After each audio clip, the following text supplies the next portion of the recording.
So I thought it was about time that I talked about my story and the journey I've taken with anxiety, as many of you have probably taken yourself. The struggles that can come about from it.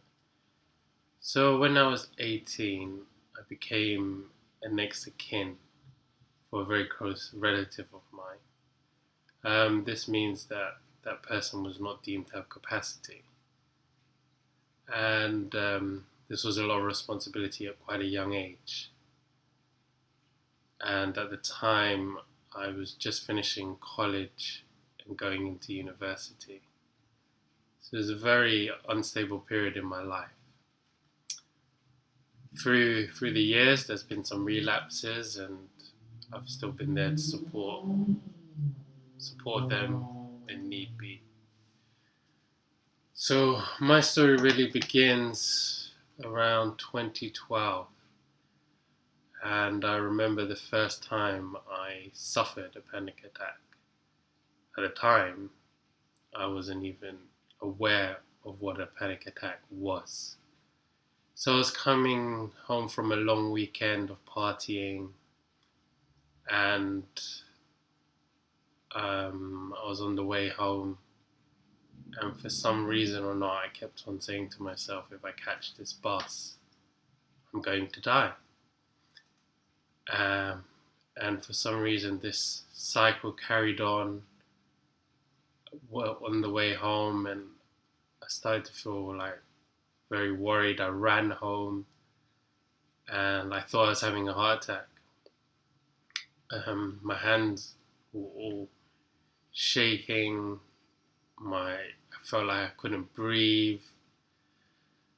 My chest was very tight, and it was just a horrible experience. And I was like, oh God, like my mind has failed me, or my body.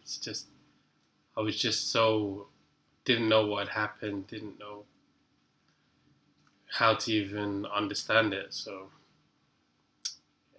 I went to the GP the next day. The GP explained to me that I'd suffered a panic attack, gave me some information on what a panic attack was and what I can do to deal with it. So the next couple of weeks after, I remember feeling scared of heights, scared of social situations, which carried on for a long time. I went back to the doctors and said to them, look, I can't cope. I don't know how I can live like this.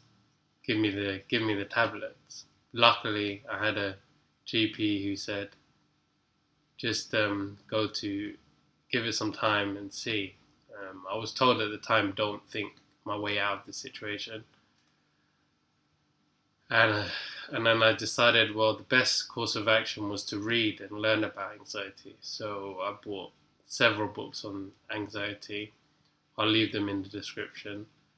And I learned about what anxiety was and everything about it. This process took me from starting with trying to learn what anxiety is. Then I remembered the coping techniques, which I've mentioned in one of my last videos, and also about not fearing situations, not running away from situations, but facing them. Of course, they were very difficult to begin with, and social situations were just horrible. I mean, if I could, I would have just stayed in bed all the time, but wasn't going to help me. So I had to not allow anxiety to defeat me.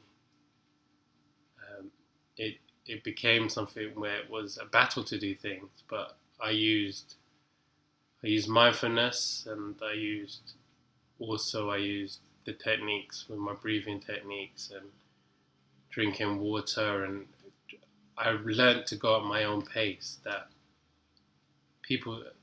everyone goes at their own pace, but when you have anxiety, you get caught up in everybody else and how everyone else is living. But you got to remember that you're dealing with this. They are not.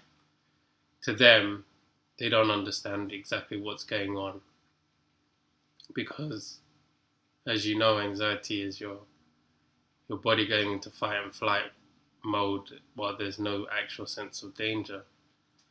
So I learned to just take my time with things, be patient, and go at my pace, no matter what. If it was just taking the train or traveling, I'd wait for the next one if it was an issue.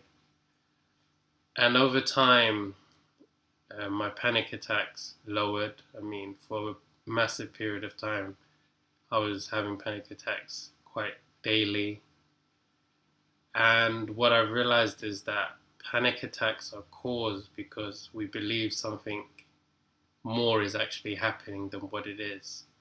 So when I learned that a panic attack was just a panic attack, I know how hard that is to just say, but what I mean by that is that it is just a panic attack and you have control, but in that moment you feel like crap, and that's just not the way to think of it. But at the same time, if you kind of understand that level of control you have over your anxiety and don't fear it, that's when amazing things and changes can happen, positive things. And it took me a good 2 to 3 years to stop experiencing panic attacks, and I started to see a counselor at the time. That also helped. Speaking to someone I didn't know about everything that had happened in my life was a good step forward. And also trust in good friends and people you can trust. I believe that's a massive thing. People you can trust, the people around you. It's very important to have that, because you do feel like shit sometimes, and it's just how it is, and you'll get better. It gets better with time. So from this, I was able to start enjoying the little things in life and taking the small pleasures in life and appreciating them. And I realized after a while this allowed me to start studying again and going to university. I then completed my psychology degree and then became a mental health professional. And now I'm currently training to be a psychotherapist. And what my story is to tell you is that your goals and your ambitions, they are still there, and you can't let anxiety, depression, as much as a struggle and how hard it is, to stop you. Please like and subscribe and share this with anyone that this may help. Comment below on maybe your story, and thanks for watching.